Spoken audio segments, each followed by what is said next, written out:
Pump আছে সেই petrol পাম্পত আহি কেইজনমান মুষ্টিমীয় ব্যক্তিয়ে আহি আচলতে সংগঠনৰ নামত তাত টকা ডিমাণ্ড দিছিলে আৰু সেই তেনে ক্ষেত্ৰতে অসম জাতীয়তাবাদী যুৱ পৰিষদৰ তেওঁলোকে নাম লৈ পিনে ডিমাণ্ড কৰিছিলে আৰু তেতিয়াই SP পেট্ৰল পাম্পৰ কৰ্তৃপক্ষৰ লগত আচলতে অসম জাতীয়তাবাদী যুৱ পৰিষদ গোলাঘাট জিলা সমিতিৰ অতিকে ঘনিষ্ঠ সম্পৰ্ক আছে।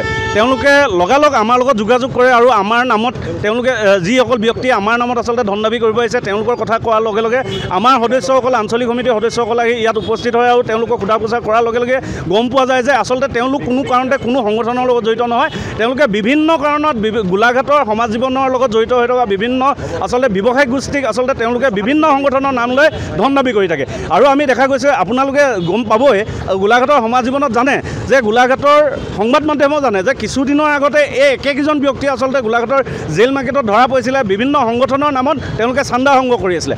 আমাৰ কথা হ'ল যে গোলাঘাটৰ সমাজ জীৱনৰ লগত জড়িত হৈ থকা ব্যক্তিসকলক আচলতে সেৱা প্ৰতিপন্ন কৰিবৰ কাৰণে এনেকুৱা ধৰণৰ এটা দুষ্ট চক্ৰ আগবাঢ়ি আহিছে আৰু এই দুষ্ট চক্ৰটোক আমি পুলিয়ে পোখাই উৎখাত কৰিবৰ কাৰণে আমি সাজু আছোঁ। কেতিয়াবা যদি তেওঁলোকে অসম জাতীয়তাবাদী যুৱ পৰিষদৰ নাম লৈছে, কেতিয়াবা আছুৰ নাম লৈছে, কেতিয়াবা বীৰ লাচিত সেনাৰ নাম লৈছে, একেকেইজন ব্যক্তিয়ে কিন্তু বিভিন্ন সংগঠনৰ নাম লৈ আচলতে চান্দা সংগ্ৰহ কৰি আছে আৰু গোলাঘাটৰ যিসকল ব্যৱসায়িক গোষ্ঠী আছে তেওঁলোকক হাৰাশাস্তি কৰি আছে।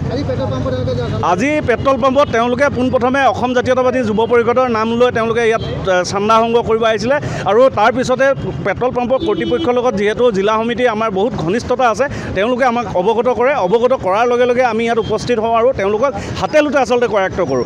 এই একেকেইজন ব্যক্তিয়ে কিছুদিনৰ আগতে জেল মাৰ্কেটত এখন দোকানত ৰিচিপ্ট বহি বনাই আছিলে আৰু সেই একেকেইজন ব্যক্তিয়ে কেইদিনমানৰ আগতে ব্যৱসায়িক গোষ্ঠীৰ ওচৰত ধন দাবী কৰি আছিলে আৰু তেওঁলোকৰ এই দুখসমূহ আচলতে আমাক অৱগত কৰিছিলে আৰু তেতিয়া আমি তেওঁলোকক এই থানাত গতাই দিছিলোঁ, গোলাঘাট থানাত। তেওঁলোক গোলাঘাটৰ সমাজ জীৱনৰ লগত জড়িত হৈ থকা কোনো এজন ব্যক্তি নহয়, তেওঁলোক ইয়াৰ নহয়, বাহিৰৰ পৰা আহিছে আৰু বাহিৰৰ পৰা আহিছে সংগঠনৰ নাম লৈছে কিন্তু তেওঁলোকে চান্দা সংগ্ৰহ কৰি আছে। তাৰ লগে লগে তেওঁলোকে আগৰবাৰ যেতিয়া থানাত ধৰি দিয়া হৈছিলে তেওঁলোকে আমাক ভৰি হাতে ধৰি ক্ষমা কৰি দ্বিতীয়বাৰ এনেকুৱা ভুল নকৰোঁ বুলি কৈছিলে। কিন্তু আজি আকৌ দেখা গ'ল একেকেইজন ব্যক্তিয়ে আহি SP পেট্ৰল পাম্পত আচলতে গোলাঘাটৰ সমাজ জীৱনৰ লগত জড়িত হৈ থকা সংগঠনৰ নাম লৈ ইয়াত চান্দা সংগ্ৰহ কৰিবলৈ আহিছিলে।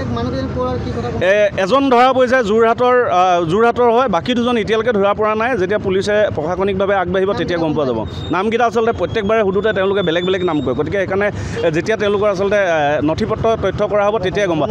আৰু এটা কথা অতিকে দুৰ্ভাগ্যজনক কথাটো হৈছে তেওঁলোকৰ গাড়ীখনত অকল বোলে এটা সংগঠনে বিভিন্ন সংগঠনৰ আচলতে ৰিচিপ্ট বহি সোমাই আছে। এই অকণ আপোনালোকক দেখাব বিচাৰিছোঁ। তেওঁলোকে বিভিন্ন সংগঠনৰ ৰিচিপ্ট বহি সকলোৱে বেলেগ যদি এটা সংগঠনৰ যদি অনুষ্ঠান এটা চলি থাকে তাৰ কেইদিনমানৰ আগতে তেওঁলোকে সেই সংগঠনটোৰ নামত ৰচিদ বহি ছপাই আচলতে বিভিন্ন হাৰাশাস্তি কৰি থাকে আমাৰ ব্যৱসায়িক গোষ্ঠীসমূহ।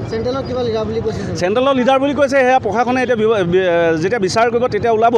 কিন্তু একেকেইজন ব্যক্তিয়ে মই পুনৰ কৈছোঁ যে সেইকেইজন ব্যক্তিয়ে আজি কিছুদিনৰ আগতে জেল মাৰ্কেটত তেওঁলোকে ব্যৱসায়িক গোষ্ঠীক ধমকি দি থওঁতে ব্যৱসায়িক গোষ্ঠী chambers of commerce, United chambers of commerce আৰু বিভিন্ন ব্যৱসায়িক গোষ্ঠীৰ লগত আমি বিভিন্ন দল সংগঠনে আচলতে কৰায়ত্ব কৰিছিলোঁ হাতে লোটে তেওঁলোকক।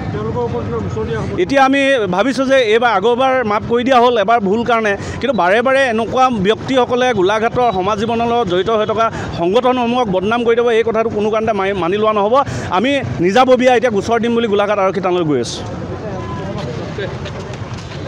আহি পেলাই ক'লে যে আমি সংগঠনৰ জাতীয়তাবাদী যুৱ পৰিষদৰ সদৌ অসমৰ তাৰপৰা আহি ক'লেহি বোলে আমাক কিবা এটা ডনেশ্যন লাগে।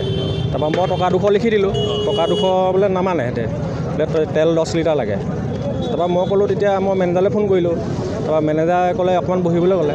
তাৰপৰা আহিলে সেইকেইজন, তাৰপৰা বহি পেলাই কৈছে যে হেৰি তেল 10 লিটাৰটো লাগিব বোলে, এনেকৈ ক'লে। অলপ ৰাফত কৈছে মানে। তাৰপৰা আমাৰ গোলাঘাটৰ কেইজনক ফোন কৰিলে। তাৰপৰা তেখেতলোকে আহি পেলাই দেখিলে এইকেইজন ফ্ৰড হয়। সেইকাৰণে ফ্ৰড কাৰণে এতিয়া এইকেইজনক মানে সোধা পোছা কৰি আছে। পুলিচক খবৰ দিছোঁ আমি। সিহঁতি সংগঠনৰ নহয় মানে, সিহঁতে ভুৱা। সিহঁতৰ ৰিচিপ্ট ধেৰ ওলাইছে, বেলেগ ৰিচিপ্ট ওলাইছে। সিহঁতে যোৰহাটৰ বুলি কৈছে। তিনিজন। এইটো আমাৰ SP পেট্ৰল পাম্প, কলেজ তিনিআলি।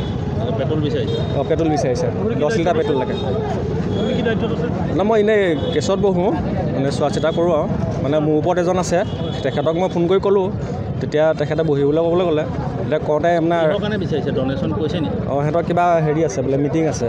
মিটিং থকাৰ কাৰণে বোলে তেল 10 লিটাৰ লাগে, সেনেকৈ ক'লে। থানাত জনালোঁ। এতিয়া পুলিচ আহিছে এতিয়া কি কৰে। মোৰ নাম শ্ৰী দিব্যজ্যোতি দাস।